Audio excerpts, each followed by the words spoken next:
আমার সামনে যে দেখা যাচ্ছে দ্য টু হুইলার অ্যাক্সেসরিজ, যেটা ভিডিও আপনারা কিছুদিন আগে দেখছেন। আর এখানে এখন আমি আছি হচ্ছে the two wheeler garage. So two wheeler accessories and two wheeler garage দুইটার কিন্তু একটাই শপ। সো এখান থেকে আপনারা অ্যাক্সেসরিজ কিনতে পারবেন, অ্যান্ড এখান থেকে হচ্ছে আপনারা বাইকে কাজ করাতে পারবেন। অ্যাক্সেসরিজগুলো কিনে এখান থেকে আপনারা সেট আপ করতে পারবেন। তো আমি এখন এখানে আছি দ্য টু হুইলার গ্যারেজ। তো এটা হচ্ছে আরফিন ভাইয়ার হচ্ছে ওয়ার্কশপ, যেটা আমি আপনাদেরকে আগে বলছিলাম। তো আমি হচ্ছে পার্সোনালি আমার বাইকের M250 বাইকের টুকটাক কাজ এখান থেকে করাই, বাজাজ ফেয়ার ছাড়াও। অ্যান্ড হচ্ছে আমার আগে যে R15 ভার্সন 3 ছিল, ওটার কাজ আমি এখান থেকে করাইছি। অ্যান্ড আমার আগে যে কটা বাইক ছিল সে প্রত্যেকটা বাইকের কাজ আমি কিন্তু এখান থেকে করাইছি।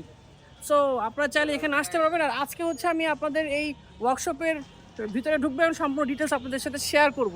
তো একের ভিতর আসলে আপনারা সব কিছু এখানে পেয়ে যাবেন, অ্যাক্সেসরি শপ প্লাস হচ্ছে ওয়ার্কশপ, যেটা একসাথেই পেয়ে যাবেন।